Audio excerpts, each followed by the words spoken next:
Ito na nga ba yung sinasabi ko eh. Anyway, alam nyo ba yung balita na nakakuha po ng pinakamataas na satisfaction rating etong si Vice President and DepEd Secretary Sara Duterte? Ayon po yan sa Tangere survey. What? Alam nyo guys, ito na talaga yung sinasabi ko eh, na lahat ng ginagawa talaga ni former President Duterte, hindi yan comes from the heart. Meron pa din niyang daplis ng kasamaan. Tingnan nyo, ano yung nangyari? Nagkambyo siya. From my presidente tayong addict, diba sabi niya? From my presidente tayong bangag. My presidente tayong nasa narcolist. Nasa PIDEA. Diba? Yun yung statement niya noong January. Na yung survey, yung naging resulta guys ng survey ni Vice President and DepEd Secretary Sara Duterte, ganun guys yung December eh. Tas pagka January, nung nagsalita si Digong ng masasamang tinapay, diba? Mga pangit na chismis kay President Marcos, biglang, pshing! Lumagapakpaw!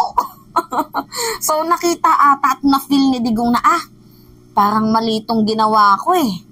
Naapektuhan yung anak ko. Paano to magiging presidente sa 2028? Diba? Kaya gumawa siya ng ibang pamamaraan. Di bali nang magkalitsi-litsi ba, mapahiya-hiya siya.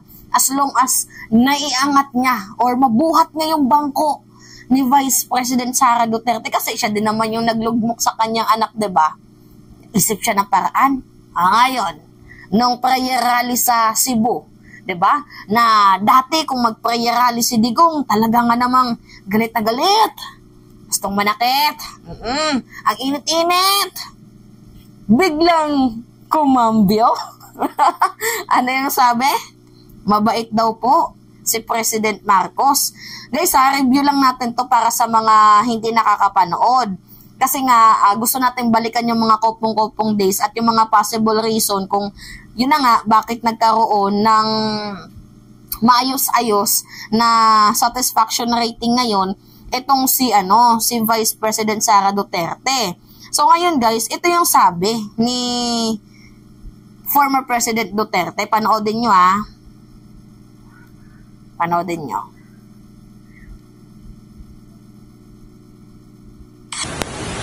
Pero si Bongbong maayong tao. Wala yung ko'y problema kang president.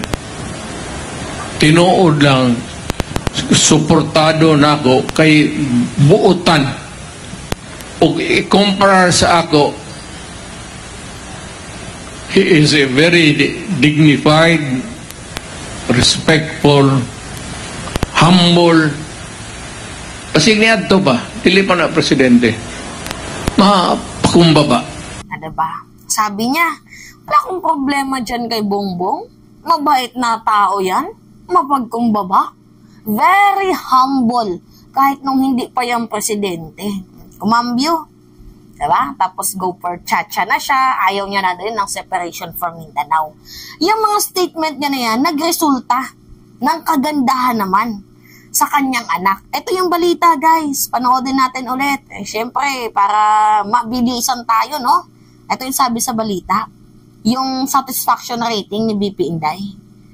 Isa sa bawat 2 Pilipino ang kontento sa performance ng gabinete ni Pangulong Ferdinand Marcos Jr. Batayan sa Tangere survey na isinagawa noong Pebrero sa 2,000 respondents sa may edad 18 pataas, kung saan nakakuha ng 54% satisfaction rating ang PBBM cabinet sa kabuuan. Mas mababa ito ng ilang puntos sa trust ratings noong buwan ng Enero. Sa nasabing survey, 17% sa mga respondents ang nagsabing very satisfied. 37% ang nagsabi naman ng somewhat satisfied, habang 26% ang somewhat dissatisfied.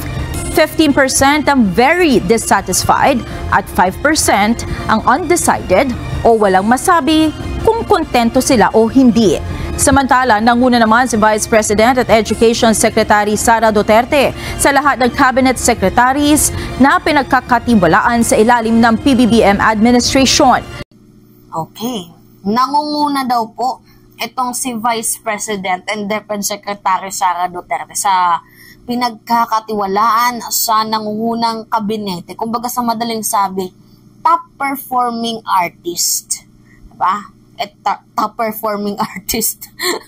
Top performing government official. Sorry.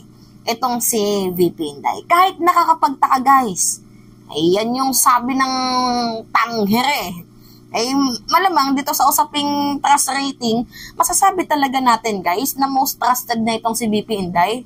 Tinanggalan ba naman ng confidential funds? Talagang trusted person na. Kasi wala na siyang hinahawakan. Kwarta ba? Diba? Wala na siyang pinakatago-tago na hugot. Magiging most trusted talaga yan. Kahit yung kanyang trabaho sa DepEd Secretary, inaprubahan yung paglagay ng duck hair clip, diba? Ang tindi.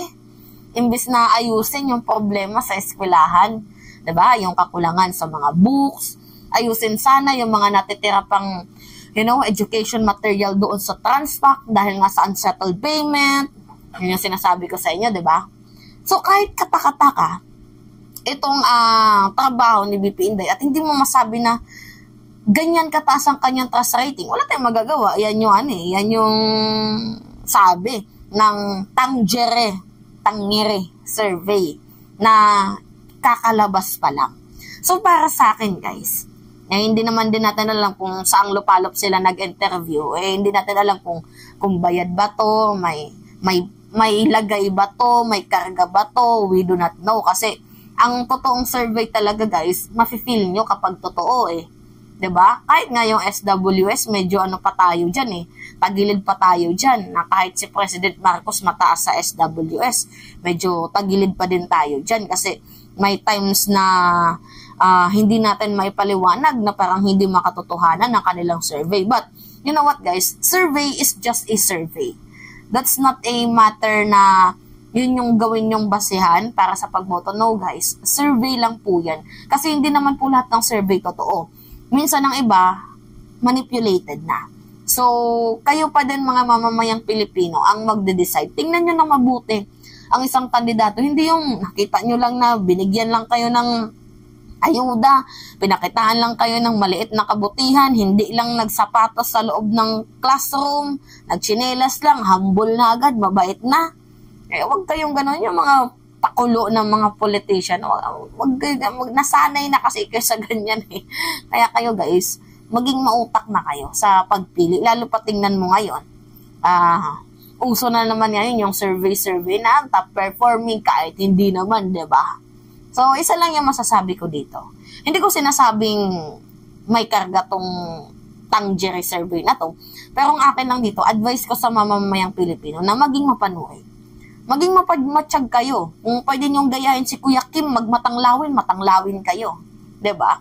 Kasi ito, ano lang to pinakabunga na lang to sa ginawang pagpapahiya ni Digong sa kanyang sarili. Alam ko yan yung naging bunga Tingnan nyo. Nung pinahiya ni Digong ang kanyang sarili na laban bawi siya, nagbunga ng maganda kay Inday. Lahat talaga guys ng posibleng dahilan para lang may angat yung anak, hindi maiwan sa era yung anak. Lahat naman ng tatay nagsasakripisyo. So sinakripisyo nga ni Digong ang kanyang sarili kapalit ng kahihiyan, ng word of honor para lamang ma-uplift pataas itong kanyang anak. That's it. Diba? O di kaya naman may karagayan. We do not know. So, payo ko sa inyo, maging mapagmatsyag lang kayo. Huwag kayo yung nakita nyo na famous, boto. Iwasan natin yan. Nakita nyo lang na nagchinelas or nagpaa sa loob ng classroom, tinanggal yung sapatos, humble ang bait ni BP. Mga ganon-ganon. Ako, tigil nyo yan. Yung mga pakulo ng politiko. So anyway, yun lamang guys. At it's me again, si Mima Alicia. Tagbabalik ulit para sa ating panibagong video.